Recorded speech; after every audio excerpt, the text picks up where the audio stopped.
What's up, guys? Welcome to your third Android tutorial for the new Boston. Again with me, Travis, and what we're going to do in this tutorial is something super exciting. We're going to install some more software that we're going to need for developing an Android. So I was hoping you guys were looking forward to that. And what we're going to actually install today is the SDK. So we're going to go into Google again and type Android SDK.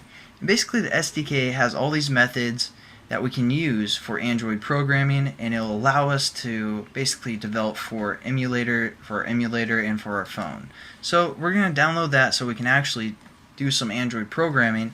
And you click the first link. It's the download section from the Android developer page that we've been to before. This time it's under the Android SDK starter package download. We have some choices here. If you guys want, if you're on Windows, you can do the recommended one. If not, you can also download this. It's pretty simple either way. So pick one of your options. Again, for Mac, just click here, and I've already downloaded it. I think it's like 23 megabytes, so it won't take too long, unless if you guys are on dial-up. And if you are, I'm sorry.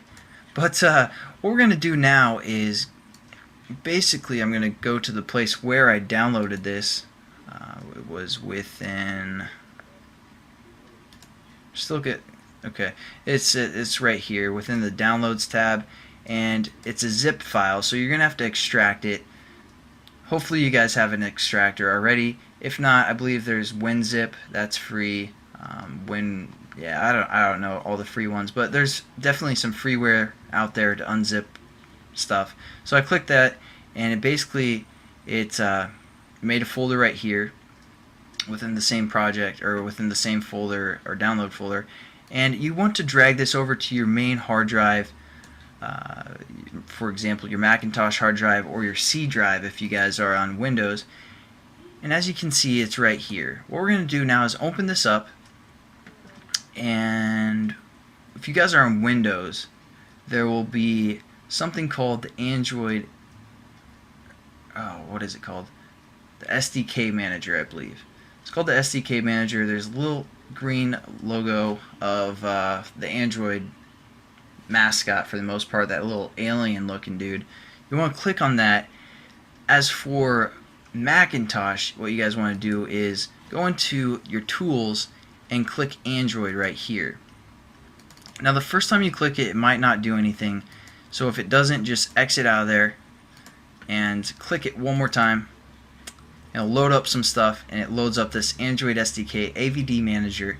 What we're going to do now is set up kind of the platforms that we want to develop for. So we're going to go into Available Packages, and here's our Android repository. We're going to click that triangle to open it up, because if we download all of them, it's going to take a long time. Even downloading one takes a while. So what we're going to do is download for the Android 2.2 platform, which has an API level of 8. Now basically you guys are probably wondering what these platforms are. Every Android phone is running on some sort of Android operating system, and this is the version of that operating system. Kind of the older phones, maybe like the like the Samsungs that haven't got updated, they're going to be running on like the 1.5.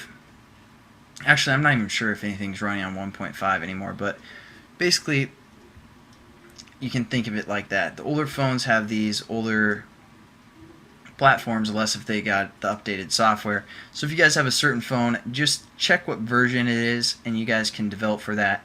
Now the API level, again, I'm sorry, just briefly, since we're on the platform, the 3 and the 3.1 is Honeycomb, which is, I believe that's what's on their tablet. So if you guys have a tablet, you can develop for that. Now the API levels also are important, because when we're developing an Android application, you can use certain methods, like I said, from the SDK, but some of those methods require a certain API level. So if you're developing for the API level 8, you can use all of the APIs up to level 8. But if a method requires API level of 10, we can't use it. So most phones, I'd say for the most part, have the 2.2 or the 2.1.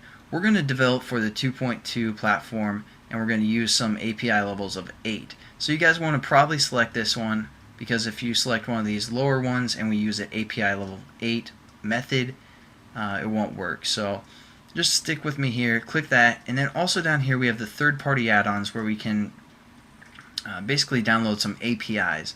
We're going to get the one from Google, so when we get into Google Maps we can use the API from Google. And again, we're going to select API level of 8, which will be for the 2.2 platform, and then we're just going to hit install selected.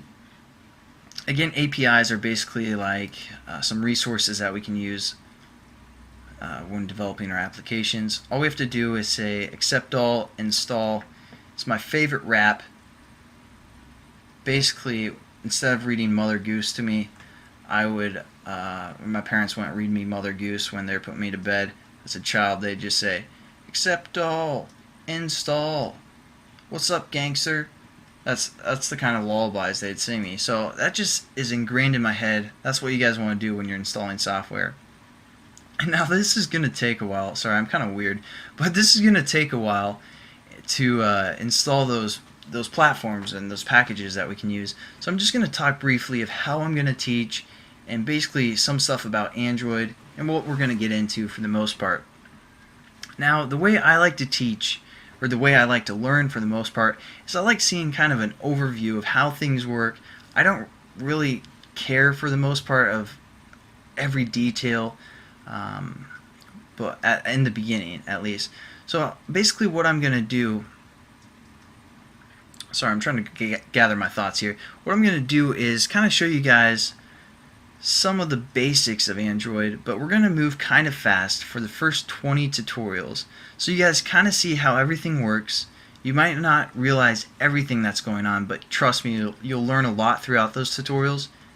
Not like every detail, but after the 20th tutorial, we'll kind of go back and redo some of those things that we've done just a little bit differently and introduce some new stuff, so that older stuff makes sense and you guys realize what's going on.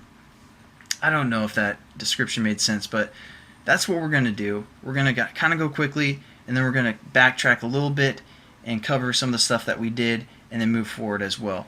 I won't get into every detail right at the beginning, so if you guys don't like that, I'm sorry, but I will cover every detail just within time. So stick with the series, and it will pay off. I promise you guys, you'll understand Android for the most part after this whole series is done.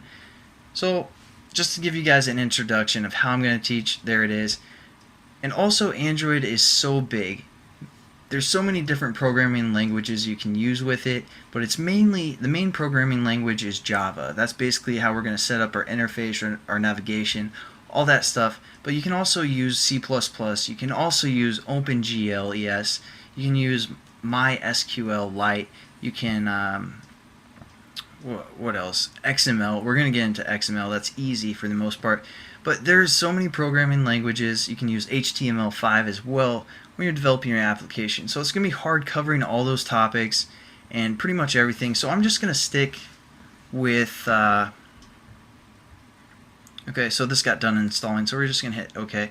I'm just going to, cover as much as I can within 200 tutorials. And hopefully you guys will be happy with that. If not, you guys can check out my bring back, and I'll do some additional tutorials on things that you guys request. So there we go. We have our stuff installed, and now when we say installed packages, we can see some of the options that we downloaded. The other thing we're going to do real quickly is set up the emulator. So we're going to say virtual devices up here and hit new, and we're going to call this one DroidX. Again, this will have to be one word. It can't be two words, just one word. So we're going to have no spaces. And what's our target going to be developing for? We're going to have it developed for the 2.2 platform.